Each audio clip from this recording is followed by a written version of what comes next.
Hello, welcome to Bentley's Backwoods Bushcraft and welcome to my dojo. So, real quick, I've got a few things sitting out here that I need to go over with my students when class starts. Some times and prices and rules and things of that nature.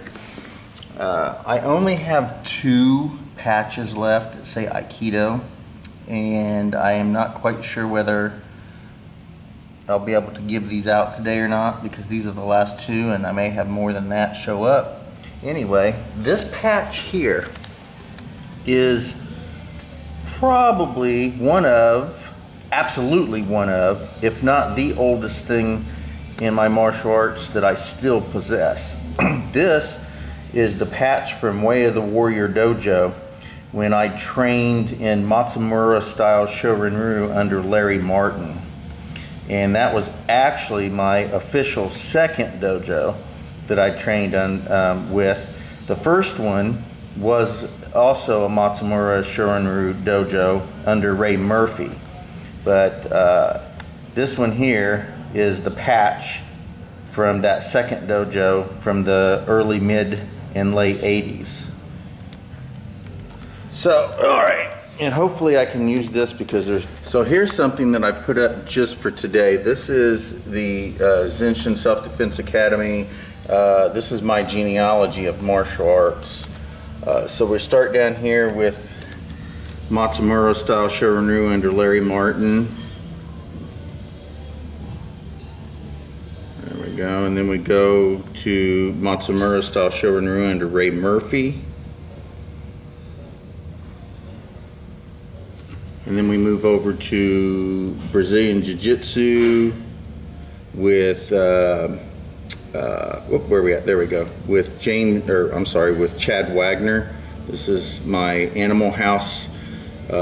He started Animal House. Chad Wagner did, and this is his Brazilian Jiu-Jitsu line. And then we go to James Klingerman, and this is his Brazilian Jiu-Jitsu line.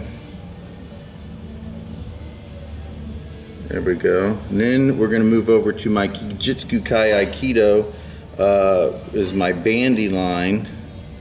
Goes to Thomas Makiyama, Gozo Shioda, and then Morihei Oshiba. And I also studied the Aikido of Oshiba under Sean Robertson. And I was never too clear about who his instructor was, but there's the next 2 in the line. And he did train with Mitsugi a few times that he talked about, but there was somebody in between him, and I'm not sure who it was, to be totally honest. I did train with American Top Team, Brazilian Jiu-Jitsu American Top Team under Carlos Diaz. He also, if we go back over here, Chad actually brought him to Indiana and got him started here in Indiana, and he runs Indiana Top Team now. And then we go to my Kali line, and again, James Nielsen. He's the one that I have more lineage with than anybody else. Bruce Ogle, and then it just goes up into there. And then Ninjutsu, again with James, Suk Sundao, Fumio Manaka, and then Matsaki Hatsumi.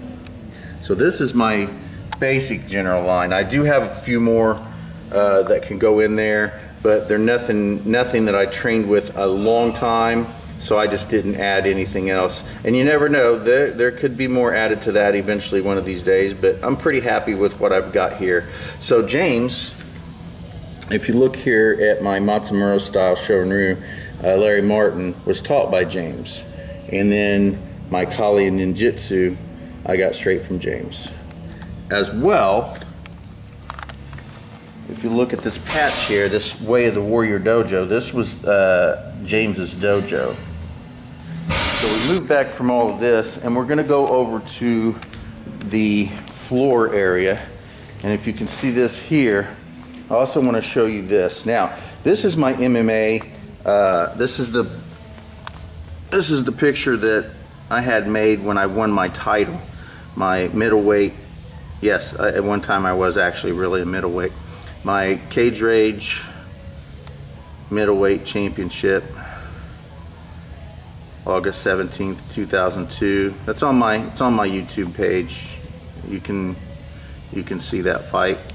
But I was pretty excited about that. This is something that, as a matter of fact, if for some reason I do get buried somewhere, this will most likely be in my coffin with me. Absolutely. This and my beret that I got when I was in the Army as an airborne paratrooper, those two things plan on going into my coffin with me. So anyway, Kijitsu Kai Aikido.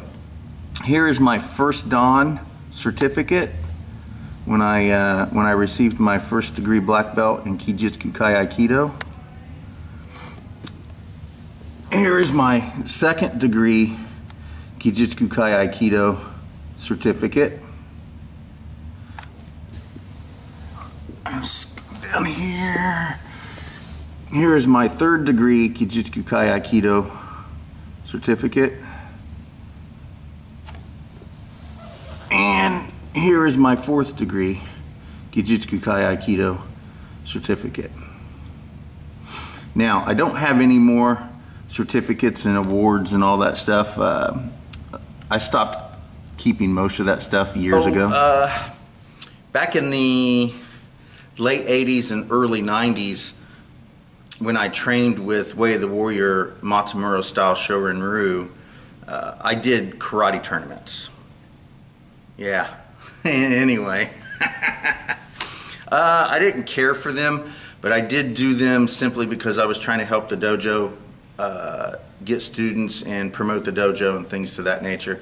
I do have a few videos up on my channel on one of my two playlists that talk about my background, and I go more into that. But those are videos that no one will ever probably witness or see. I do have some video of me fighting, and I don't want to use the word fight because I don't really consider karate tournaments fighting, but playing tag.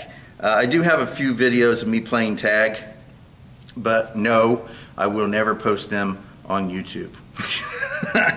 And it's not, I mean, I didn't do too bad. As a matter of fact, I was a national, United States Karate Do-Kai national champion one year, and I was a state runner-up one year, so I didn't do too bad. I won plenty of awards, I won plenty of trophies. You know, I was pretty much at the top of my game at that point, but I wasn't good at it, and I didn't really enjoy it.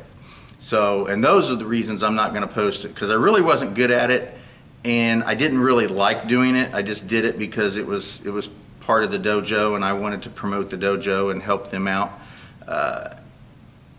You know, I look at it now, and you know, I thought I sucked bad enough back then, but I don't know. Regardless. So anyway, I used to have a lot of karate trophies. I mean, every tournament I went to, and I went to all of them for like a year or two, I always won a trophy, somewhere first, second, or third place every single time. So I had plenty of trophies running around, and to be totally honest, they were very, very precious to me at one point. Even though I didn't really care for it, I was really proud that I had won those trophies, and I kept them for many, many, many years. I mean, many years. I probably moved 5, 6, 7 times over the handful of years that I had those trophies, and they would always get boxed up and moved to one place or another, and they went from prominence on shelves in, you know, in the house to getting moved back to like a little storage room. And you know, they sat out in a storage room for a while, and then eventually they just got boxed up and put in a shed. And after probably being in a box in a shed for 3, 4, 5 years, I said heck with it, and I just threw them out. They just didn't really mean the same thing to me anymore. So now my certificates and that belt will never be like that. Now, I always thought that the karate trophies would never be that way, but this is a little different. MMA is in my blood. It'll be there, you know, for all time, and I enjoy it and I love it.